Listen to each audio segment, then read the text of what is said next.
Yay! My brain late to the party. A little late to the party. I read Meg in the chat room saying IE crew, and I almost did the same thing. I was just like, IE crew, and people would have been like... That's a Daily Brew thing. Yeah, it's a Daily Brew thing. Welcome, everyone, to Ginger Runner Live, episode 324. Tonight should be fun. It's going to be a viewer mail and inspiration episode mixed with something... We're going to try something a little bit newer tonight. Story time.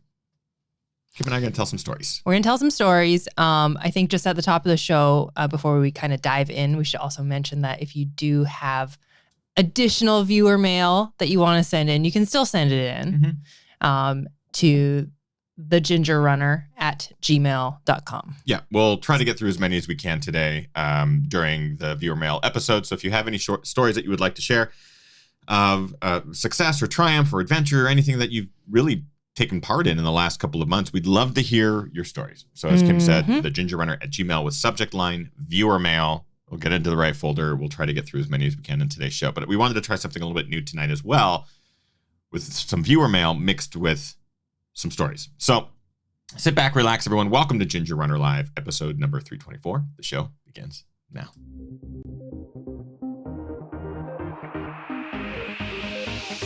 Ginger Runner.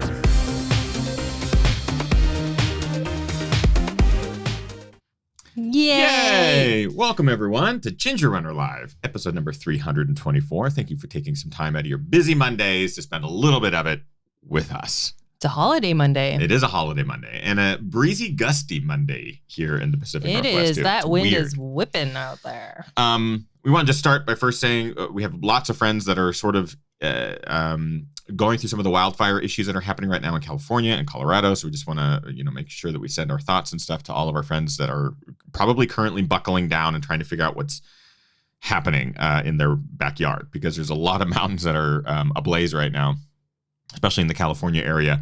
We're seeing some things pop up here in Washington State. We're in this weird window right now, like 72 hours or so, where the weather and the wind is not great. Really good for wildfires, not good for humans that might get the repercussions of wildfires. Is that the way that should have been phrased? No. Because you're like, the winds are really good for wildfires. Going too big is what I'm trying to say. Whew. You got there. I got there. You got there. You understood what I was trying to say.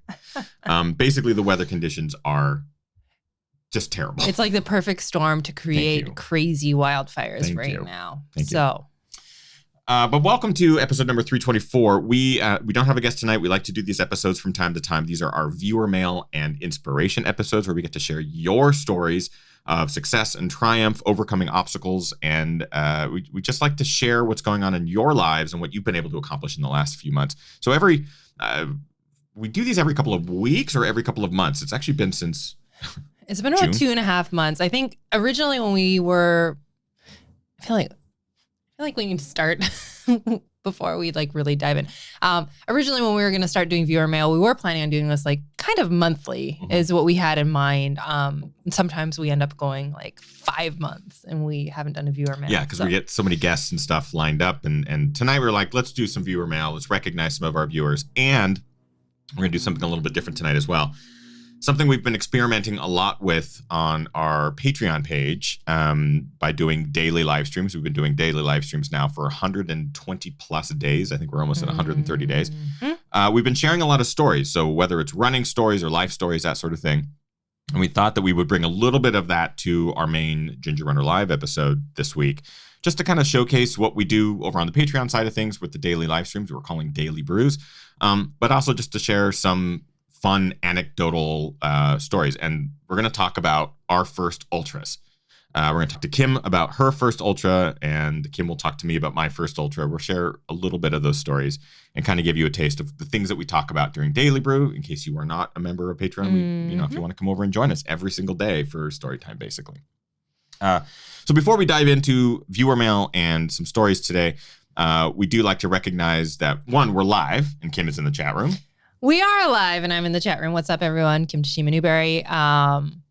We are live. Normally, most of the times we have a guest. Today we don't. But if you have questions for us or if you have stories to share, you can just chat with us live in the chat room. Lots of folks in the chat room already. Some people tuning in for the first time. Cool. I think Justin is the first time making it to Ginger Runner Live. Welcome to the show, Justin. So welcome if you're new. Welcome back if you're here with us every Monday, or if you're here with us every day for Daily Brews. Welcome. So that's kind of the thing is we do live shows here every Monday. Ginger Runner Live. We've been doing that for 323 episodes previous. This is the 324th. But we have been doing daily live streams and stuff on Patreon. We just want to recognize our Patreon crew. We call them the GR crew. It is because of them that we're able to do these live streams. It is because of our Patreon support that we're able to do reviews, movies, documentaries, going on big adventure runs, stuff like that. It is because of Patreon that we're able to do all of that full time. We don't have other jobs. We don't take sponsors, except for beer sponsors from time to time for this show. We don't currently have one. But we just like to recognize our Patreon crew. One individual in particular at that top tier, he's been a longtime supporter and really just is so generous and so kind. Brian Sands. Brian Sands has been a longtime supporter and has an incredibly inspiring story himself. We like to talk about him at the top of every Ginger Runner Live episode just to remind the viewers that we're viewed by regular runners. We are regular runners, and we have some incredible regular runners out there that are just doing everything they can for the community, and Brian is one of those humans. He's lost over 100 pounds in his journey. He ran his first marathon when he was 50. He ran his first 50K later that same year. He's currently training for a 250-mile race in Arizona. Bonkers. So we'd love to shout out Brian. He's just been so kind to us and to the community. So thank you, Brian, so much for your support, and to all of our GR crew for the continued support. It's because of them that we're able to do this tonight. And also, let's just acknowledge the thing that some of you are talking about. Ethan got a haircut. I did. Courtesy of this incredible haircutter. Stylist. It's my second time attempting a haircut. And you know what, guys, gals? It's getting there. It's pretty dang good. Like, let's be totally honest. I think a lot of us are trying to do the home haircuts now. Men and women are trying to figure out how can they do what they would probably normally pay to have done, right? Like, I don't know if I'll be able to cut hair. And I think the first time that we had you do mine, I think you were like, I don't know if I'm doing this right. I am much more like, I wear a hat 90% of the time. Yeah. So for me, it's like, I don't care. I'm going to throw a hat on no matter what. So it doesn't really matter. But Kim is kind of nailing it. Let's be totally honest. We can take a little bit more length out, but otherwise I think, for the COVID at home haircut, I think it's pretty good. I know some of our friends do cut their spouse's hair, and some are just like, we're just going to buzz it. You are not just like a buzz type of style. So it requires a couple different combs. It requires some scissors. Some length back there. What? Did I bump you? No, I didn't. Oh. But I feel better about this haircut. Let's be like, I can totally pull off anything. I think is what I'm trying to say. No, I honestly wear a hat all the time. So I told Kim, I was like, even if you fuck up, don't worry about it. Like, don't worry. And then we were sitting down and she just kind of was doing it. She knows what I want right now, which is kind of the shaved on the sides and a little bit shorter along the top. So I kind of have this mullet mohawk thing. Didn't have to say anything. Went into the bathroom mirror to look at what you had done. You're like, I don't know if it's too long or whatever. And I just looked and went, are you kidding me? Like, I have been paying $40 for this haircut at our the Rudy's barbershop down the street. We are never going back there.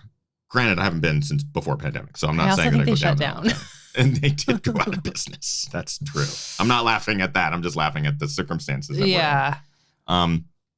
So yes, haircuts did happen. My hair has now officially grown out of frame for this show. Jared says, it's COVID, no rules. Totally agree. Yeah. If you see someone with a shoddy haircut, it's like, hey, nice job. Because, maybe a friend or a family member did that. Kudos. Because it's stressful. It's stressful cutting significant others' hair.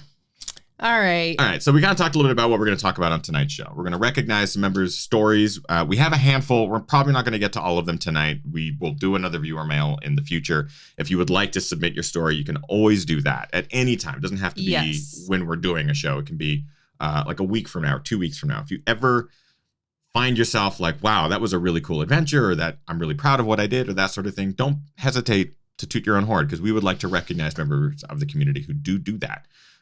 You can email the ginger. Oh my! Made my heart skip. Made my heart. We're good. Made my heart skip. I'll talk about why. Oh boy! Just email thegingernunner@gmail.com with the subject viewer mail. And at some point during viewer mail, we will get to it. We've already gotten a couple during the show that have popped in here too, so we'll try to get to those. In this glass is beer. The beer is Pliny the Elder. Our good friend Ryan Thrower, who has helped on this channel a bunch. He's edited videos in the past. He assisted me when we were filming the FKTs around Mount Rainier. He's a fantastic photographer, just a fantastic all-around dude. He also works at a brewery, so he's a beer guy. He knew that Kim and I have been pining for some Pliny since moving from California, and he somehow managed to make things happen, and he got us a couple bottles of Pliny. Tonight we are enjoying one of those bottles of Pliny. So the fact that I almost knocked that off the table, my heart stopped. Yeah. We need to get like a sippy cup with a sealed lid on it for the next time we do this. We just would have played this trombone over and over and over again. Okay, so the beer's fine. Everything's good. But thank you to Ryan Thrower, who we, of course, have had on the show before, and we talk about on Daily Brew a lot, too. So he was also one of the artists that contributed for GRGR this year. That's true. If you participated in GRGR, you actually have some of Ryan Thrower's this is his work. Photographs. I keep those right there because they're also incredible, and I cannot talk about those photographers enough. So we said hello. We did our yays. We talked about your haircut. We talked about you in the chat room. We talked about the beer that we were drinking. Yeah. So shall we get on to story time? I think it's story time. Wait, story time or viewer mail? Viewer mail. Viewer mail. I was calling viewer mail story time. It's okay. It's their stories with us. We'll start with viewer mail and inspiration, and then we'll get to the story time, probably about that halfway mark, something like that. Okay, here we go. This one comes to us from Travis, and he sent this in August. So Travis, thank you very much. Hello, Ethan and Kim. First, let me just say thank you for all that you have been and are currently doing for the running community and people and fans in general, especially now in 2020. This year feels like it just refuses to stop pushing us around and kicking us while we were down. I feel that we, as a collective, may be searching for answers or solutions, and while that's the end goal, what most of us need is to know we aren't alone in this mess and that there is still so much good going on in our lives and people trying to make a difference. I think the GR community is a great example of this, and you both are the inspiration for so many of us. Don't stop doing what you do. It's making a difference in so many lives, and mine included. A sort of brief background on me. I started my running journey after a type 2 diabetes diagnosis a few years back. I decided to try and take some kind of control over my health, having seen diabetes take its toll on my mom and other friends. A year later, and 50 pounds lighter, I ran my first 10K. A bug bit hard, and a couple of months later, I signed up for a half marathon. Things didn't go exactly as I planned for that race, and I lost my stoke for a while. I ended up YouTube searching running inspiration, and I found your channel. Actually, I'm curious what video popped up, because that's cool, because I imagine that lots of people search running inspiration. I did when I first started. I hope it was just your mattress review.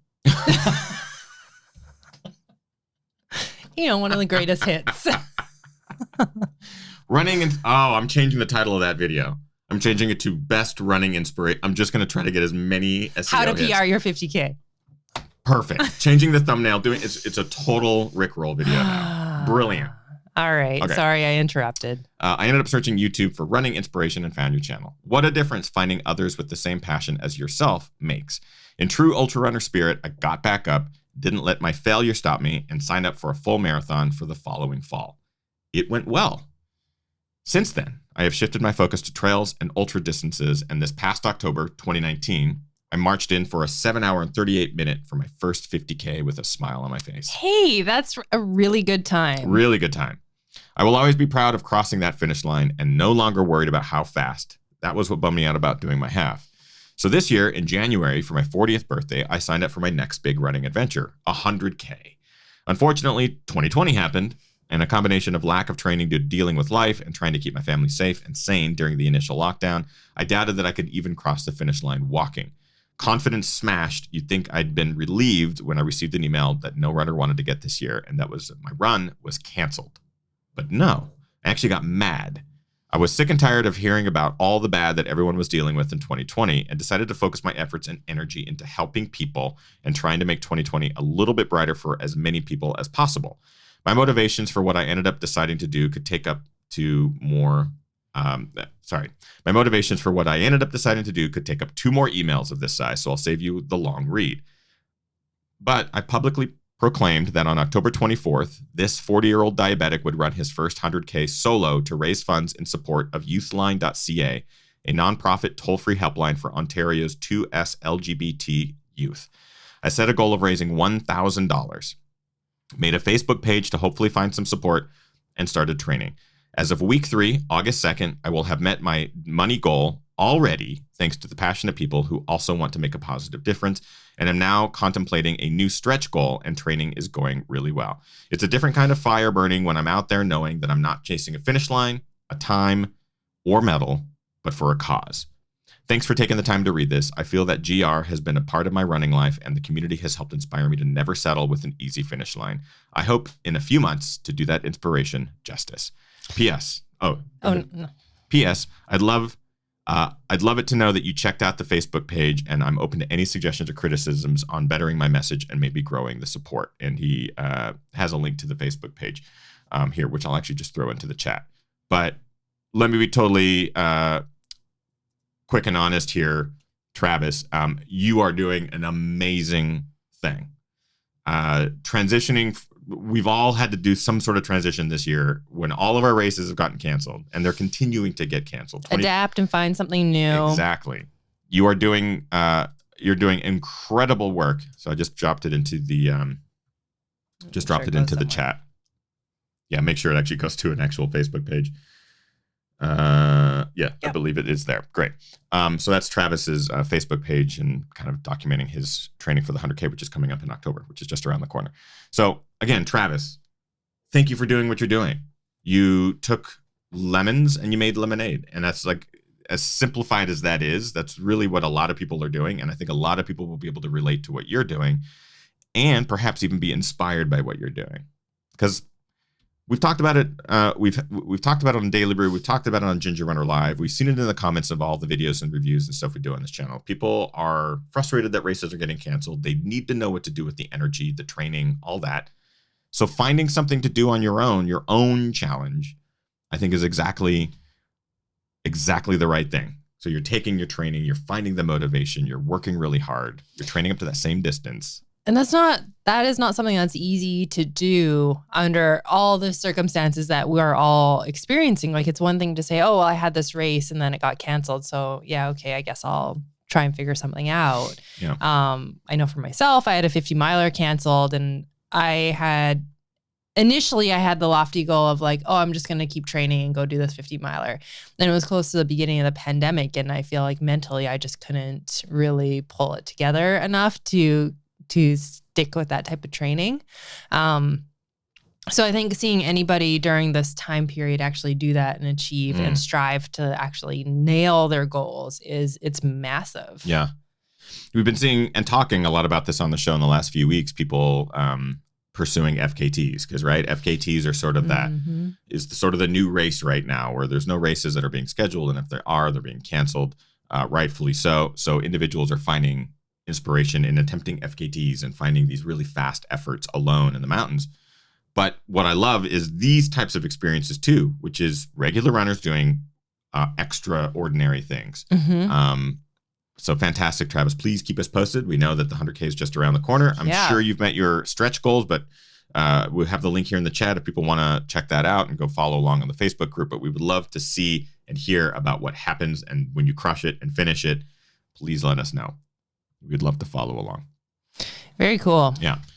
We got another email from Mark Griffith. Just want to give him a shout out. He says, I just finished on Saturday the Marmot Jade Daniel Loop, which is one of the incredible loops here in the Alpine Lakes Wilderness just outside of Seattle. And I think Mark is in the chat room. Is Mark in the chat? I think so. I thought I saw Mark's name earlier. Sweet. Mark sent a link to his Instagram stories, which I believe he has as a highlight. So you can, I can't show that here. I wasn't able to grab the screen grab of it. But if you go to Mark B. Griffith That's his Instagram. So I believe it's instagram.com/MarkBGriffith. You'll be able to watch his Marmot J. Daniel loop, which is a huge 22-ish mile, 7,000 or 8,000 feet of gain loop in the Cascade Mountains just outside of Seattle. Some of it off trail. Like I think some of it is like glacier travel and some peak bagging and stuff like that. It's really, really neat. His Instagram story, it's just beautiful views. If you've ever wanted to dabble in the Pacific Northwest peak bagging greatness, Mark's one of the dudes to follow because he's always out there bagging different peaks. I'd actually be curious if he's right there in the chat. I'm curious, Mark, is there any peaks that you haven't bagged? There are so many peaks in the Cascades. Mark's also an incredible photographer and was at Tiger Claw in 2019. Yeah, the only one. What year is that again? All we have to say is, was that Tiger Claw? The one. We'll have it. It'll happen. It'll happen someday. Yeah. Amber wrote us an email, says, "Hi, EKG," which is Ethan, Kim, and Gus, a wonderful little pup. "I hope this message finds you well. Hopefully not a melted puddle on the floor. Seem to be doing okay. It's hot in here. It's getting up there. My feet are melted, but body's hanging in. Thanks for continuing laughs, inspiration, love, and community, and daily brews. Are we in Martember, March and September combined? Take care and stay cool." We've been talking a lot about this on Daily Brew, about time, how time has been... We saw Christmas decorations at Costco yesterday. That's not cool. It's too soon. It's a little too soon. It is too soon. Mark goes on to say, "Gorgeous loop, but it always rains here. It always rains here. It's terrible. The weather's bad. Yep, don't come. Very few pretty things to look at here. Don't move here." All the pictures completely photoshopped. Anytime we post any high alpine stuff, anytime we post any forest photos, it's all photoshopped. The clouds, it's actually photos from my Animal Crossing island. The next email comes to us from Angela Kuzier. Angela, big supporter here on the GR crew as well. "Hi, Ethan and Kim. I've been meaning to write this note for over a week, and this is the perfect opportunity. I could talk about the months of training and days in the mountains I put in preparing for the Cascade Crest 100 that was not to be, and how I still pulled off my goal of running my first 100-miler during this insane pandemic. But I think the better story is about this amazing crew full of beautiful souls. It's been 2 weeks since I finished the hamster, and I want to give the biggest shout out to you, to all of you. I'm not sure you all know how much your support, messages, texts, and cheers meant to me while I was out there surviving 23 loops over almost 31 hours. Over the last 7 months, I've learned that this is a group full of my people who I never realized I was missing in my life. If there ever was a silver lining to a pandemic, this discovery has certainly been the shiniest. Much love to both of you for fostering this amazing community and to all of the crew who have become such an important part of my life. I can't wait until we can one day all meet in person so I can personally thank you and hopefully return some of the strength and joy you've brought to my life. Love you, fam. Angela." So what's really cool about this is Angela is not really highlighting the massive accomplishment that she did. Angela is another person who was signed up to do her first 100-miler this year. She was going to do Cascade Crest. And of course, everything is canceled. It's 2020. Angela made lemonade, as you just referenced. It's the simple metaphor, simplest. But, yeah. I mean, it doesn't do it fully justice, but yeah. And took the opportunity to sign up and help support Gretchen Walla's race as well, virtual race, and did hamster and just smashed her goal on hamster. But it was really cool for everybody to kind of be checking in during the day. And, we were doing a daily brew that day and people are like, "How's Angela doing? What's the status update?" Yep. So very cool. Well done, Angela. Of course, this community has been incredible for both Kim and myself as well. We recognize every day just how far this community has come. I started this channel. We're almost about to celebrate our 10-year anniversary of the Ginger Runner channel. And if you had asked me when I started if there would be a community of people supporting one another, crewing for one another, going above and beyond in really new and innovative ways to support each other in their goals, I would have said, no way, like that doesn't exist. Social media is for one thing, and that's pulling each other down. Here we are about 10 years later with a community of thousands of people, tens of thousands if you include like subscribership on YouTube and stuff like that. Yeah. But there is just this incredible core group of people that tune into every live stream or you're here tonight. If you're watching this right now, even if you're watching this as an archive, you are a part of that. You are a part of that.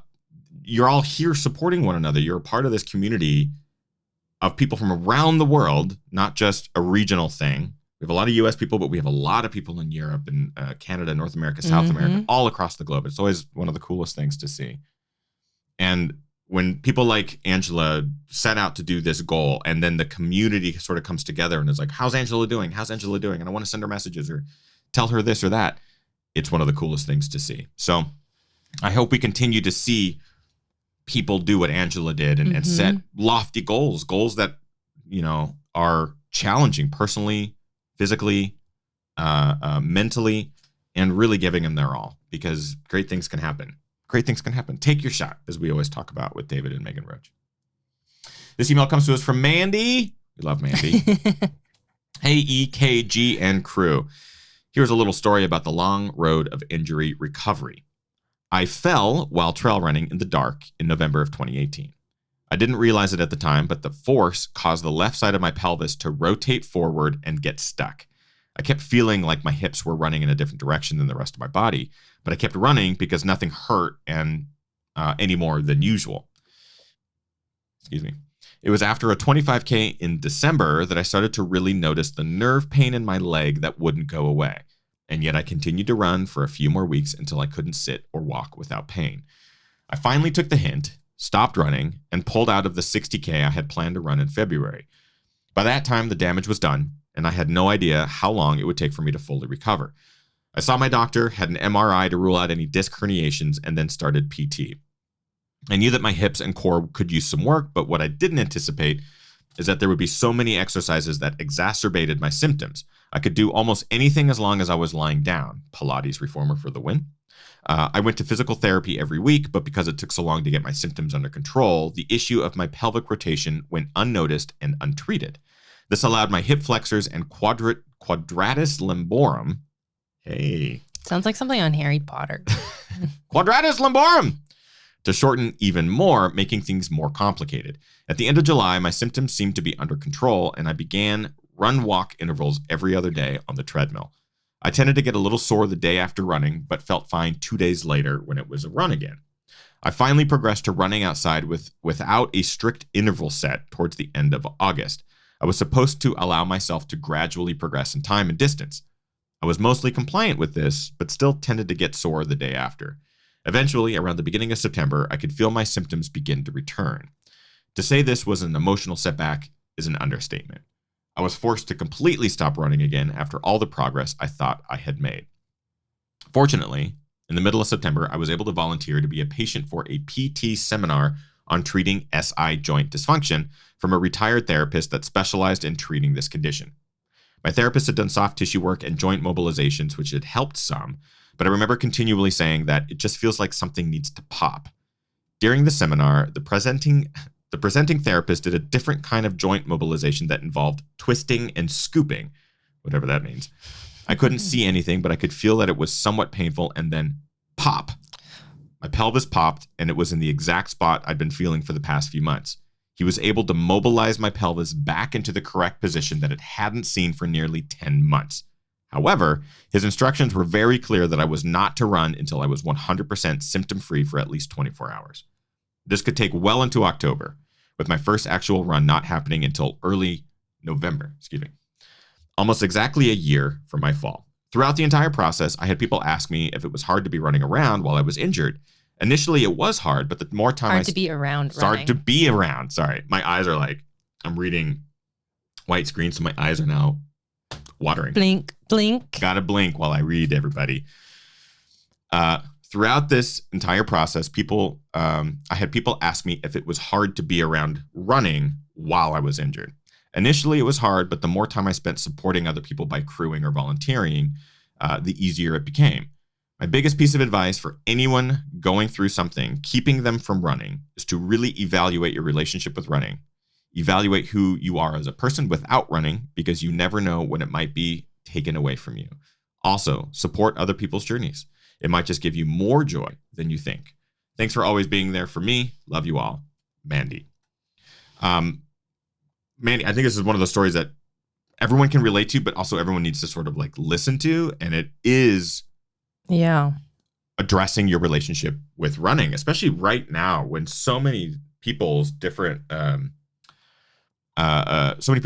like paths in running are being altered because of the pandemic. Like a lot of people are like, I need to race 3 or 4 times a year. I need my 50K, my 50 miler. I need my 100 miler.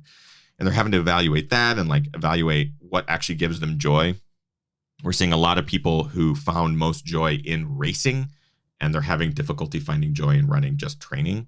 So this is a perfect example here with injury. Injury is sort of like a forced perspective analyzer where you really have to take into account your relationship with the sport and what makes you happy, what continues to inspire you. So thank you, Mandy, for sharing your story in sort of battling through that, and also just being able to support other runners through that. I imagine was quite therapeutic, despite probably also being really difficult. Yeah, because sometimes, when you're injured, I don't know, a few times that I've been injured, I've found it hard to even be on social. Because you're seeing everybody just have like a great time doing massive adventures, and you're like, oh, I can't do that. Yeah. But I think it's great to always kind of check in with yourself again and just, I don't know. I know it's different in COVID times, but actually like supporting people and being there for other people to achieve their goals is super powerful. Yeah. And can fill your cup even more than actually doing the things yourself. Couldn't agree more. Yeah. Ryan Flint. Ryan emails us right now. Ryan has also been a longtime supporter. He's won the Vert Award in GR multiple years, and really, really talented runner. Hey, Ethan, Kim, and Gus. I just saw you were doing a viewer mail episode tonight and thought I'd try to toot my own horn a bit. I talked about it. Do it. Toot it. I hope it's not too douchey to do so, since it's helped to save the horns of others. That's the goal, is we want to share your stories, whatever they might be. They might be able to help others get their horns tooted. Don't say tooted. I stop. I promise. You might remember that last year, I attempted to run 100 miles in a backyard-style elimination event while wearing a thick, sweaty rhino costume for my Running for Rhinos charity to run to raise money for anti-poaching efforts in South Africa. I think we actually read that during a viewer mail episode. And the costume was like legit. It was it wasn't like I'm just going to wear like a rhino headband. No, it was a costume. And doing the backyard style of it, I mean, Ryan did really, really well, I believe. The run was a spectacular heat stroke disaster, but the fundraiser was a big success. This year, I decided to forego the rhino costume, and since there are no races, I would go for an FKT attempt, self-supported, along the 120-kilometer Avon Trail in southern Ontario on Saturday, September 5th. The previous self-supported FKT was 17 hours, 14 minutes, and the previous supported FKT was 14 hours, 36 minutes. Stout time. Stout. Dang. There's a lot to get into as it was a long day with many ups and downs and more than a few strange sights and sounds, but I'll keep it short here. Let's just say that there are long sections between 30K and 60K where the trail is demoralizing and that there really is no trail. A machete would have actually been an incredibly useful tool to get through some of these prolonged bushwhacking spots. But I just kept trudging forward, relying on my less than perfect navigation skills, which ended up doing the trick on this day, telling myself that I knew the final 60K were not nearly this bad. Fortunately, I was right, but that doesn't mean the rest was easy.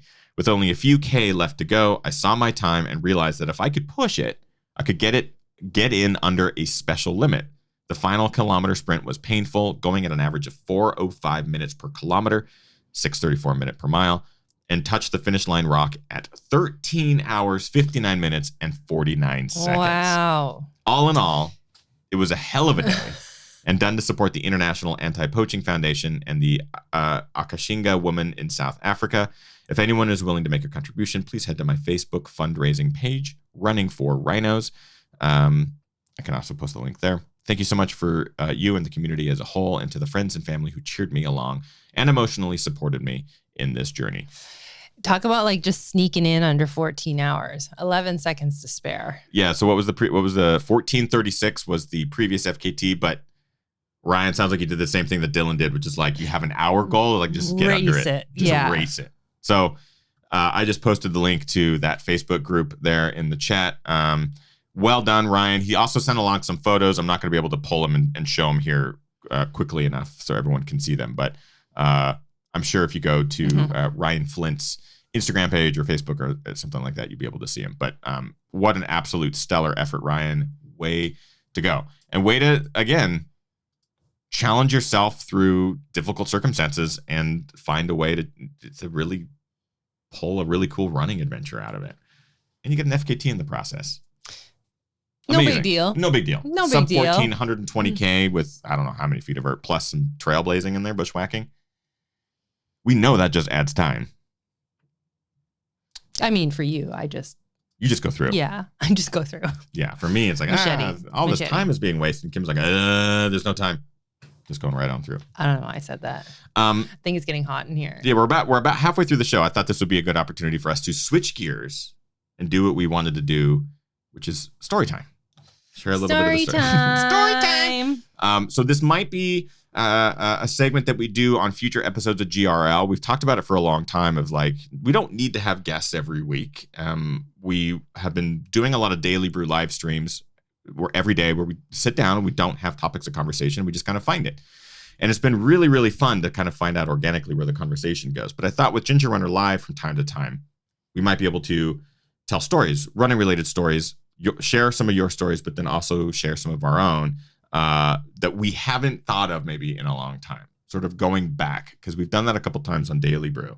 And it's been fun to sort of like, oh yeah, I forgot that one day that we ran the San Francisco Marathon and I almost PR'd, and I would have had I not stopped for a beer at mile 21 and, all those sorts of things. So I thought we could start with sort of talking to you a little bit about your first 50K, your very first ultra. My very first ultra is well documented. It is. It is in movie form. It's semi-documented. Because I think there was a point when the documenting had to stop. So my first ultra was the Oregon Coast 50K in 2014. I believe it was 14, yeah. 2014, which is strange to even say that because that feels like it was so long ago. It was 6 years ago. It was a long time ago. But it feels ancient, right? It feels ancient, like and it also makes me feel like I better start running ultras again. But yeah, that was, so I had a Facebook memory pop up yesterday or the day before saying that 10 years ago this week or whatever is when I ran my very first half marathon. So that kind of gives you the timeline of how my running went leading up to my first ultra. So you were running before I was running. I started running, did my first half marathon in 2010. And between the two of us, we were running half marathons and marathons like all the time, something all the time, right? Always. And then you got into running trails, running ultras. And I kind of followed shortly thereafter. I lived in Vancouver at the time. And if you have been to Vancouver, if you've run any of Gary Robbins' races, you know that it is like the mecca of beautiful, challenging trails. So I decided to sign up for the Oregon Coast 50K. I felt like I was ready. I felt excited. I felt motivated to run my first ultra. Not something I had thought I would ever do. I can't remember. Do you remember how it came, how it came to be that you were going to film? I think it was the first year that this ultra. It was an inaugural year. Mm-hmm. Oregon Coast 50K and I believe 100K, or was it 50 miler? Doesn't matter. But there was multiple distances. There was like a 30K. Oh, there was a shorter distance. Yeah, 30. You're right. I think it was a shorter distance. I wanted to go, one, to support you, but I also wanted to run it because, I wanted to run with you, and I also wanted to experience this course because it was kind of the first time I grew up going to the Oregon Coast as a kid. So for me, it was like, oh, I'd really like to run the Oregon Coast now. And a 50K, let's just throw out a 50K. Let's just do that. 50Ks aren't that hard. They're hard. But for your first one, I was like, this might be a good opportunity as well to document something that we don't really get to document often, because everyone everyone, Pliny, the elder, ultra runners always have their first ultra.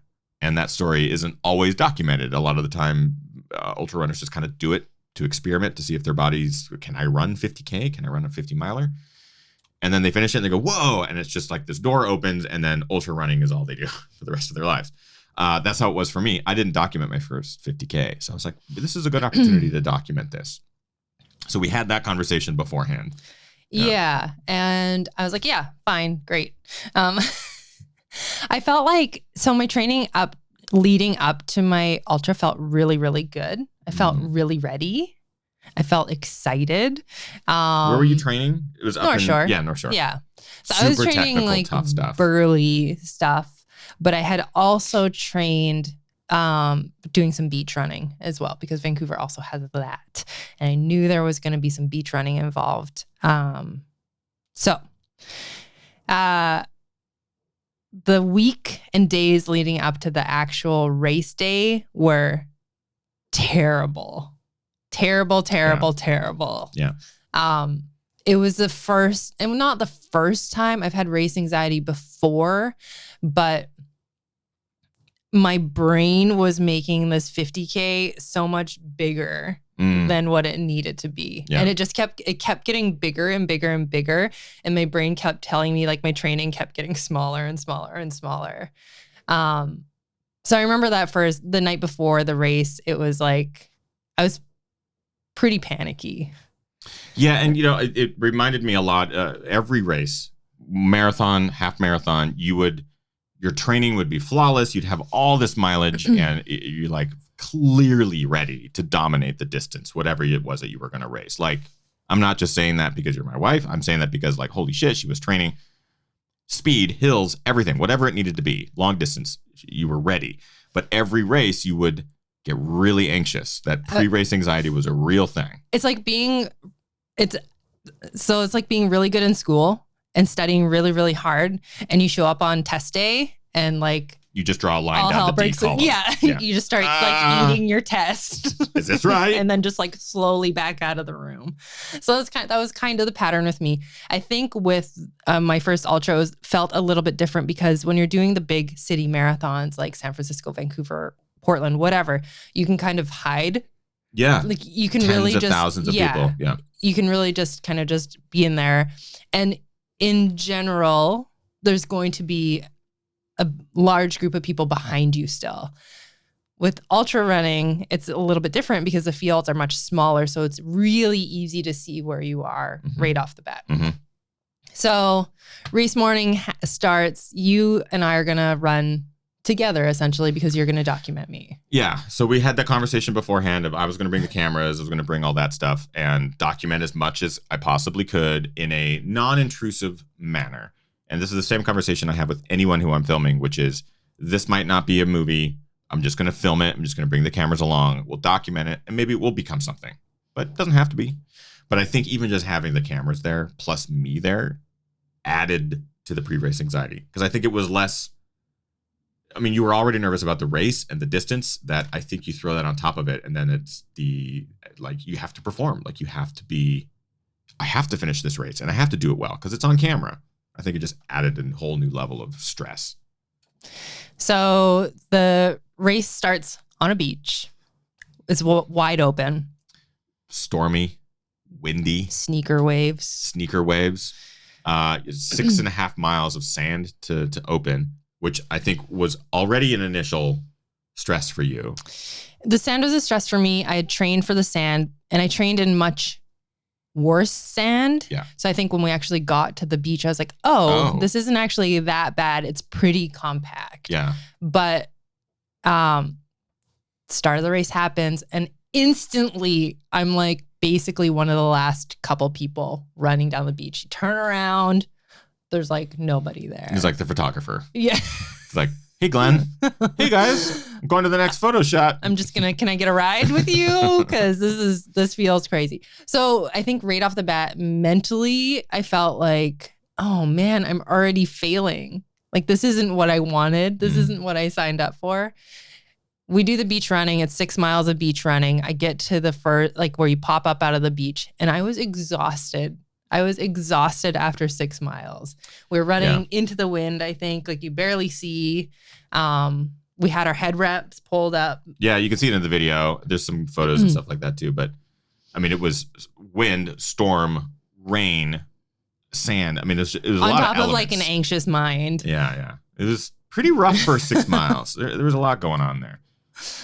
Yeah, I would say as a spectator of your race, it was also nerves and anxiety. And like, you can see that playing a role in your performance, because in my mind I'm going, you clearly are faster than the way we were moving. And I get that you're preserving the strength for later in the race. But in my mind, my helpful mind is like, we could be moving faster. I know we can be. And I think I see her getting into her own mind, which is slowing her down.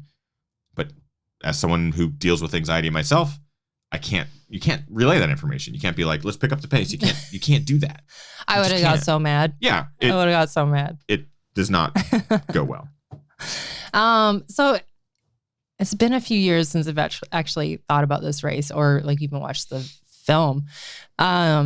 You pop up onto the road, then you eventually get into the trails, and like almost immediately when we got into the trails is where like the dry heaving and all of that started. Nerves? Nerves. Like I wasn't sick. I think in the moment I was like, what is going on? Like, why is this happening? I honestly just think I was in a downward spiral of anxiety. And then that started to like give me panic. But it was also like, man, I just have to keep going. I have to keep going. Yeah. But I do remember one of the very first like small climbs I had like stopped and was like dry heaving and having a terrible time. I also knew at that point that you are not a big fan of throwing up. I mean, nobody is, but I know you don't like to be around it. Yeah, I've said that many times. We've talked about it on the show. Yeah. And so I also had that in my mind, but there was nothing I could do because you were literally filming me. Right. I wasn't filming everything. No. It's not like the camera was rolling 24/7. It wasn't that sort of thing. I would pull the camera out from time to time, and I was trying to document the suffering, because that is one thing that never really gets documented. Is the actual lows that people go through in an ultra. It's so much like, wow, I did this, and everyone wants to look badass. And the way to look badass is to edit out the suffering. Yeah. But the reality is like everyone goes through lows in an ultra, right? Yeah. And you were going through it a lot. Yeah, I went through it for the majority of the day. Things never really got better. I'm trying to think. There was a point in which we were going up one of the major climbs, and I think that was when I snapped at you. Yeah, I think it's on camera. It's also hard. Like it's hard. So it's hard running an ultra with a significant other when one of you is having a hard time. And actually me right now, looking back at that, I was like, you ran a 50K also that day, but like it was just a walk in the park for you. It was because I was more focused on your day, and we were moving so much slower than you are capable of moving. Like we were both moving at a speed that for us was a easy day out in the mountains, like could have gone forever sort of pace. But you tack on anxiety and sickness and stress and all of these other mental things that physically alter your performance. And then it doesn't matter how fast you're moving. It is just exhausting. Yeah. So I wasn't suffering from that day. I was just kind of like documenting it and like, okay, well, we're moving pretty slow. We've been standing here for about 20 minutes on this mountainside. We have two choices. We either get to the top, get you a Coke, or we go back and we drop. And I think by me also being in the race, I was a runner in this race. I think that also kind of forced me to be like, well, I don't want her to quit. So it's sort of this balance of like, I'm trying to document Kim, but also be the spouse, the loving spouse. It's like, I want to take care of you, whatever it needs to be. If we need to turn around and go down, we'll do that. Right. But the movie maker kind of wants to like, let's keep going. Like, I know you got this. So we make up that climb, and I am all day, I am obsessing about the time cutoffs.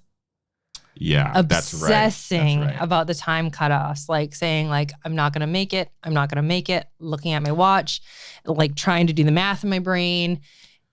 But in my mind, as someone who, again, spectator, husband, at that point wasn't a husband, but fiance, was trying to figure out like how to keep her motivated. She's thinking about the time cutoff that's hours away, like 3 hours from now, mile 15. And just so you know, this bad habit has not left my brain. Hasn't gone anywhere. Has not gone anywhere. And I've used... There's very few exceptions. There are exceptions of when this rule has gone very away. Rare. But I have used the Oregon Coast 50K as an example. I think every time that it comes up, it's like, listen, you've thought about this way since 2014. And guess what? You've never had it become an issue. So she was worrying about cutoffs. Like, I'm never going to make that cutoff. I'm never going to make that cutoff. The way I'm moving now, the way I'm feeling, I'm just never going to get there. In my mind, I'm going, it's 10 miles away. You've got a lot of time. Like, it's 9 a.m. The cutoff is at 1. Like, there's so much time to get there. And a majority of the climbing is already out of the way. But we just have to go down. We just have to run some switchbacks. It's really fun. Yeah. So we were kind of going down to the aid station, the one that I thought that I was going to get cut. And a friend of mine from Vancouver had caught up to us. Mm-hmm. And I thought that was really cool because I had done some training with her. Our power just... Yeah, our power... Did our power just go out? I saw all the lights that go boop. And it happened here too. Did we? Are we still live? Are we still live? Did we just lose power? I guess I can tell. I mean, all of our power here seems to be on. So I hear breakers outside blowing up. So sorry, everyone. I just want to make sure that we're still live. I mean, based on our faces and. Okay, I think we're still live, but. I heard. Oh. Just so you know, I'm hearing that hum of the big power breakers outside. Yeah. I can hear them. And our lights pop. Our lights out there like. So I'm just warning everyone now. We may very well just immediately go dark, and it is because our power went out. Because it's very hot here. And everybody's using their air conditioners today. Yeah. So just let you know that we might. And it's really windy. Yeah, that's right. Yeah, that's crazy. Okay. All right. So the likelihood of power going out is high. So my good friend Alana catches up to us, and I was actually happy to see her, I think. And I was like, oh, great. We're going to be running this together. We run down, and I'm realizing that I am on the verge of getting cut. Because we have spent so much time like kind of stopping on the side of the trail. And just like worrying, like, we're not going to make it. We're not going to make it. Going around the anxiety train. Yeah. I roll into that aid station. I can't remember what mile it was. It's like 15 or 16. It was, no. I think it was like 20 or 21. Yes, you're right. Because we go through that aid station essentially twice. And the halfway point is at the top of the climb, I believe. So I think it was closer to 21 miles. You have like 10 plus miles, a big climb to go. Yeah, it was 10 miles. That's what it was. So we get there, and I was expecting to be cut at that aid First station. Year race. The cutoffs were pretty strict. They knew that going into it. They allowed the aid station captains to have a little bit of wiggle room. They basically said if someone comes in, a minute or two off of that cutoff, leave it to the discretion of the aid station captain to whether or not to pull people. Yep. First year races, that's how we were at Tiger Claw. Yeah. Same exact thing. Yeah. So we get there. I'm with my friend Alana. Ethan's with me, and I can't remember how the exact wording went, but I think the aid station captain was kind of like, all right, like if you think you can do, it was 10 miles in 2 hours or something. And if you're feeling good, you're feeling safe, we can let you go.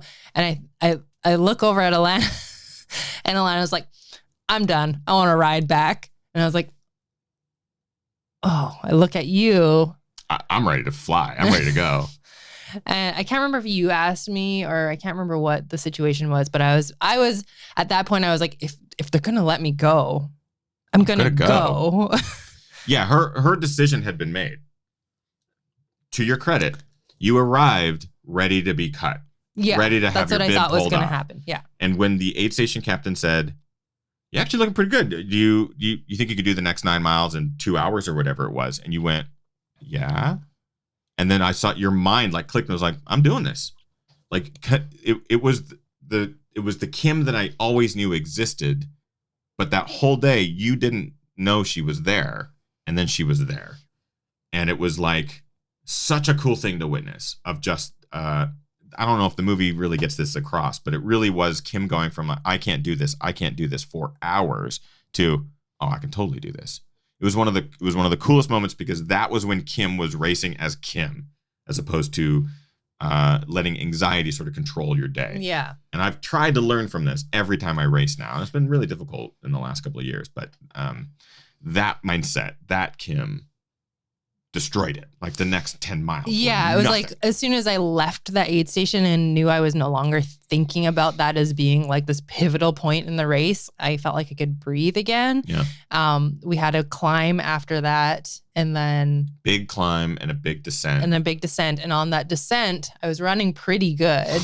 Barely and keep up. And then we met the milestone of like, I've run 26.3 miles. This is the longest I've ever run. And it turned into like, we're celebrating and things are good and my legs are working again somehow. And it ended up being a really great last 10 miles.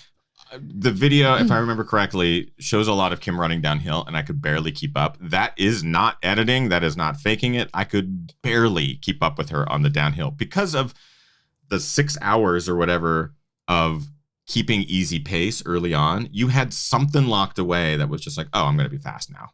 And it was just like 6-minute miles on the downhill. Like, what? I can't even keep up. Camera's got to go away. I just got to try to keep up with her.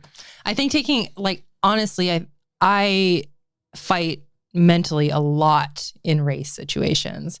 And I think having that kind of removed and just being like, it's just me and Ethan and we're just out here 10 miles, that's it. And then we're done.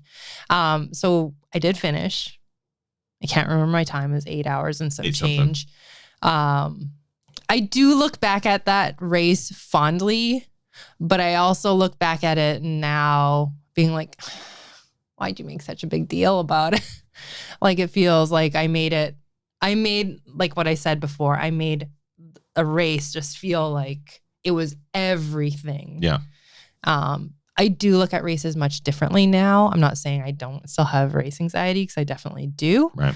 But it was a good lesson. Yeah.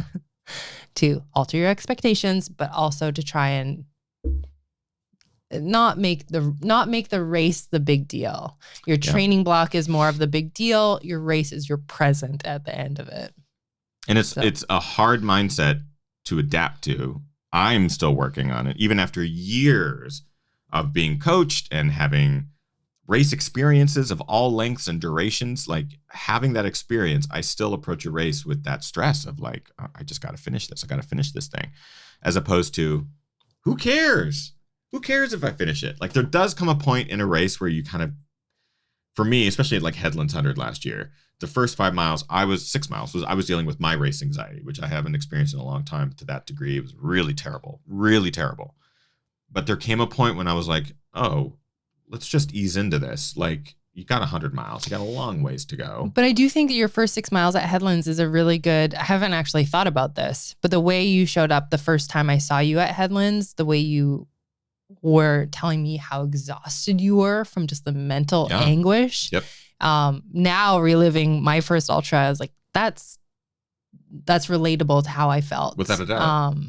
Because it's exhausting. Anybody that's experienced anxiety knows that it's exhausting. Best way to help people who maybe don't suffer from anxiety sort of understand how the energy component is involved is imagining taking a long trip on a plane or any sort of traveling of a long duration. So traveling for a long period of time. And when you get off the planes and you get to your hotel or your Airbnb, again, what's traveling? But thinking back to those days, you get to wherever your destination is and you're exhausted. You're exhausted after a long day of travel and you didn't do anything except you sat on a plane or you ran to your gate or whatever. That's sort of what this is. It's sort of like, but smash it into a smaller duration or a smaller distance or something like that. And just that mental exhaustion translates to physical exhaustion because stress is stress is stress is stress. And getting to that first aid station at Headlands and then the second aid station, it took a long time to kind of break through that mold that I was casting for myself. And I think you're absolutely right. Like your Oregon Coast 50K was that, but for 15, 20 miles of a 100-miler. So it was like multiplied. No, yours. Oh, sorry. Yours was for 20 miles. Yeah, mine was of 100-miler. But yeah. Shall we? And you did it. I did it. And I have not been back to that race again. People ask me often if that is a race that I would do again. I don't know. Maybe. I've had over the last few years, I just haven't because I've had different goals. Usually I have something big going on in August or September. So I don't generally want to do any racing in October. Right. But yeah. Congratulations. I did. And here we are 6 years later. What time of year was that? October. So it's almost exactly 6 years. Mm-hmm. That's awesome. Yeah. Do you want to talk about your first ultra? You think you get this done? Yeah. So basically what we're going to do is... I talk too long. I'm not a good storyteller. This is exactly what I planned on doing, which was about a half hour of sharing fewer stories, about 25, a half hour with Kim's story. I'm going to talk about my first ultra experience in the after show on tonight's show. And I'll tell you a little bit about that in a second. So before we wrap up, do we have a... I do. Brilliant. We're going to wrap up the main show here, everybody. But before we do, of course, we like to recognize members of the community who go above and beyond and do some incredible things. Viewer mail episodes are great because we get to highlight it as a bunch of people. And tonight we are still going to do a GR crew member of the week. So Kim, who is our GR crew member of the week? So this week's GR crew member of the week is Craig Slagle. I hope I'm pronouncing your last name correctly, Craig. Craig said, made a good start, run for the shore, 165K with 15K on Friday, 69K on Saturday to Sunday. So at this point that he wrote this, he was just over halfway done. Wow. And Craig goes on to say, I ran through the night on Saturday to help my friend Christina run her first 100K. Christina was training for her first 100K Bigfoot when it was canceled, so she just decided to do her own virtual race.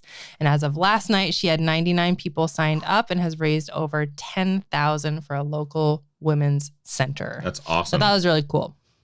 So congratulations, Craig, and Christina as well. Yeah, congratulations. We love hearing stories like that. That is going to wrap up our viewer mail and inspiration / story time episode of Ginger Runner Live, episode 324. We really appreciate you tuning in tonight and to bring the community together here on every Monday. And I saw a question in the chat room like, since when do you guys start early?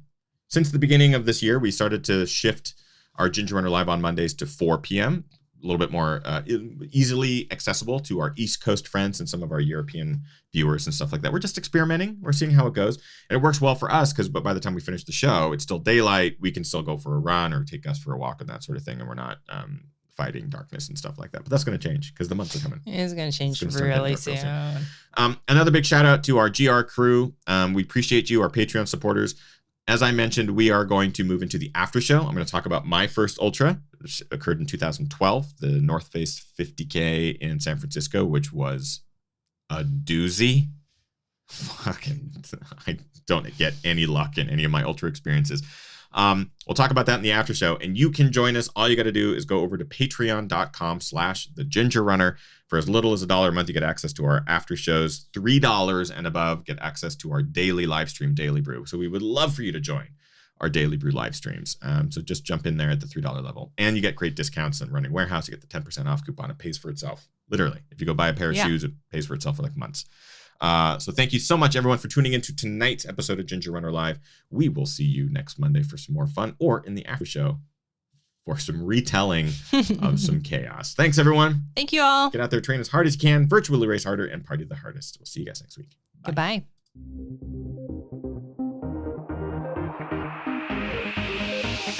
Ginger.